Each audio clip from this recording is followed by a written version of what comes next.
Hey everyone, welcome to this new moon Sidereal astrology forecast for Friday, May 22nd, 2020. All right, so new moon in grounded Taurus. If you were expecting me to say Gemini just then, be sure to check out the link down below. We are using the actual size of the constellations, which is different from mainstream astrology.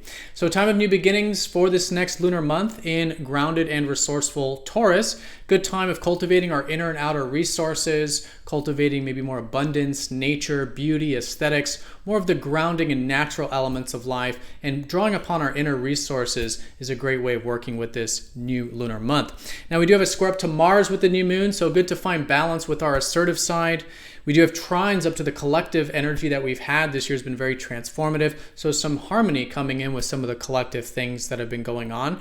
We do have Mercury passing over Venus and squaring up to Neptune, so maybe some deep water energy with our minds. Good to be clear with communications and see if there are some constructive things we can do for finding peace and cultivating our ideals in life.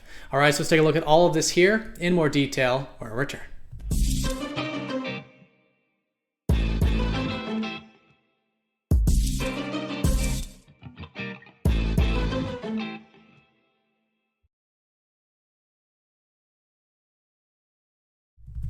All right, so here is the chart for the new moon. Again, we are using the actual visible sky called true sidereal astrology. This does change the signs from mainstream astrology, which unfortunately does not use the visible sky. So the signs are different. For example, in mainstream, the new moon is in Gemini, but if you do look up at the visible sky, you will see it in the constellation of Taurus, the bull. All right, so time of new beginnings for this lunar month of Taurus, the side of ourself that is resourceful, self-reliant, grounded, has strength and stability. Really good lunar month for setting intentions to develop our inner and outer resources in life. So inner resources, inner strength, self-reliance, inner value, self-worth, right? That inner strength.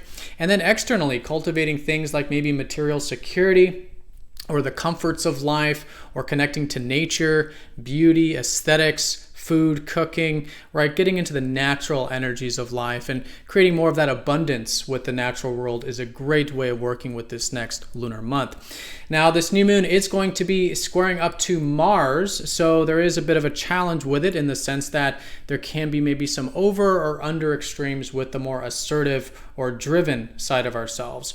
So this was very strong last month. Last month was a time of cultivating our initiating side and our personal needs. And I think this month is good to do that as well, but with extra attention.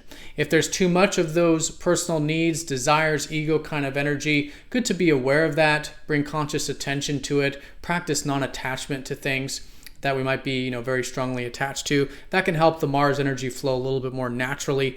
But also if maybe there's not enough, maybe if you feel like you need to will yourself to take some action, maybe towards cultivating some of these new beginnings with the new moon, that could be bringing in some of that Mars energy in constructive ways. So a good time of seeing how we can set intentions for this next lunar month, and maybe with that taking some initiative and pursuing our personal needs in a way that's conscious and constructive. Now with this, we do have trines up to the Saturn, Jupiter, Pluto conjunction that we've had here in 2020, which has been a lot of the restructuring that we've been seeing taking place collectively with the world. So there's some harmony with this. We could notice maybe some support with some things going on collectively this phase of the year. But in our personal lives, we do have support from Saturn, which is about maybe seeing the long road, being a little bit disciplined, patient, responsible, also good supportive energy with the grounded side of Taurus. And Jupiter, maybe seeing potentials, expanding our horizons a little bit, and Pluto, willing to transform and empower ourselves. So this supportive energy with our grounded, open-minded, and empowering side of ourselves with these planets. Now do keep in mind these planets are retrograde, and there's a lot of retrogrades going on as we go through the month of specifically through July.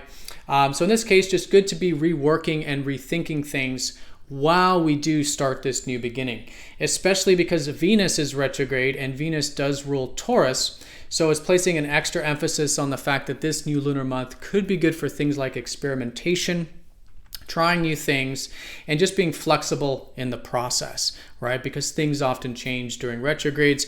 With Venus, it could be the changing of our values, right? Especially in Taurus. While it's a great time of cultivating these inner and outer resources, also giving us ourselves plenty of time to experiment, right? Maybe experiment with new values, new enjoyments, new things that we want to connect to, rework, maybe rethink some of these resourceful things in our life or resource-based things in our life. So a really good way of working with that, especially because Venus retrograde is going to be conjunct Mercury here during this new moon.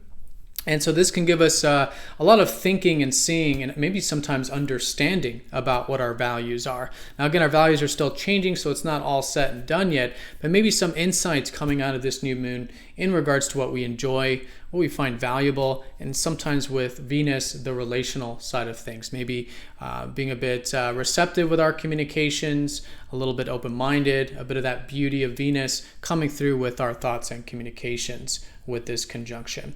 Now, with that being said, Venus has been squaring up to Neptune, and so with the new moon, Mercury will be squaring up to Neptune. So there is this deep water energy that is trying to find some balance.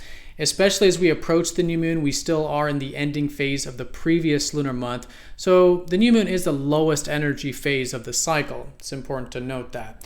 But as we get into the weekend and through the coming weeks, we'll notice a bit of more forward-moving momentum with these things in our life and with the energy collectively. Now, with the squares to Neptune, though, if you are feeling any deep water energy, it could be good to channel this in constructive ways, maybe spiritual activities at this time, getting plenty of sleep or listening to our dreams, developing our intuition, seeing how we can bring in more receptivity into our routines and with our values, right? I think a lot of this has been lately with the Venus square, a little bit more of a attunement to enjoying our values and resources in a way that might be a little bit more spiritually satisfying or soul guiding, or maybe there's some ideals that we can cultivate as well with this new beginning. All right, everyone. So that is the new moon in a nutshell. It will be at exactly 14:18 Eastern time of the Americas, if you do want to make that calculation for wherever you are in the world. But for all intents and purposes, it will be around Friday.